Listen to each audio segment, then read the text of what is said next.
بہت پرانے زمانے کی بات ہے۔ ہندوستان کے ایک گھنے جنگل میں ایک بہت بڑا دریائے گنگا بہتا تھا۔ اس دریا کے کنارے ایک بہت پرانا اور بڑا درخت تھا جس پر ایک بندر رہتا تھا۔ وہ بندر بہت ہی ذہین اور چالاک تھا۔ وہ اس درخت پر رہ کر خوب مزے سے کھاتا پیتا اور جھومتا رہتا تھا۔ اس درخت پر بہت میٹھے پھل لگتے تھے جنہیں کھا کر بندر اپنی بھوک مٹاتا تھا۔ دریا میں ایک بہت بڑا مگرمچھ رہتا تھا۔ اس کی بیوی بہت لاڈلی تھی اور ہمیشہ کچھ نہ کچھ مانگتی رہتی تھی۔ ایک دن مگرمچھ کی بیوی نے اس سے کہا، میاں میں ان میٹھے پھلوں کو کھانا چاہتی ہوں جو اس درخت پر لگتے ہیں۔ مگرمچھ نے کہا، لیکن تم وہاں کیسے پہنچو گی؟ وہ درخت تو کنارے پر ہے، ہم تو پانی میں رہتے ہیں۔ بیوی نے کہا، تم مجھے وہاں لے جاؤ ورنہ میں مر جاؤں گی۔ مگرمچھ مجبور ہو گیا۔ وہ اپنی بیوی کو اپنی پیٹھ پر بٹھا کر درخت کے پاس پہنچا۔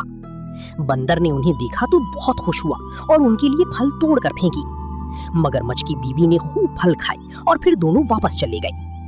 اگلے دن پھر وہی ہوا، اگلے دن بھی۔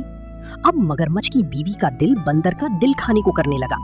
اس نے اپنے شوہر سے کہا، میاں میں اب پھل نہیں کھانا چاہتی، مجھے اس بندر کا دل کھانا ہے۔ مگرمچھ نے کہا، یہ کیسے ممکن ہے؟ بندر ہمارا دوست ہے، وہ ہمیں پھل کھلاتا ہے۔ بیوی نے کہا، اگر تم اس کا دل نہ لائی تو میں تمہیں چھوڑ دوں گی۔ مگرمچھ مجبور ہو گیا۔ وہ درخت کے پاس پہنچا اور بندر سے کہا، بندر بھائی میں تمہیں اپنے گھر لے جانا چاہتا ہوں، میری بیوی تم سے ملنا چاہتی ہے۔ بندر نے کہا، لیکن میں تو پانی میں نہیں آ سکتا۔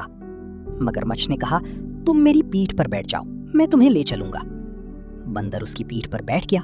جب وہ دریا کے بیچ میں پہنچے تو مگرمچھ نے کہا، بندر بھائی میں تمہیں سچ بتاتا ہوں، میری بیوی تمہارا دل کھانا چاہتی ہے۔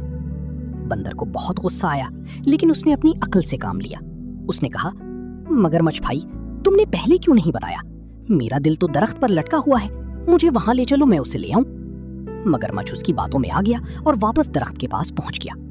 بندر نے چھلانگ لگا کر درخت پر جا بیٹھا اور بولا، مگرمچھ بھائی تم بہت بے وقوف ہو، کیا کسی کا دل اس کے جسم سے الگ ہو سکتا ہے؟ تم نے میری دوستی کا بدلہ یہ دیا؟ اب تم واپس جاؤ اور اپنی بیوی سے کہو کہ وہ کسی اور کا دل ڈھونڈے۔ مگرمچھ بہت شرمندہ ہوا اور واپس چلا گیا۔ اس نے اپنی بیوی کو سارا واقعہ سنایا تو وہ بھی شرمندہ ہوئی اور اس نے کبھی بندر کا دل کھانے کی بات نہیں کی۔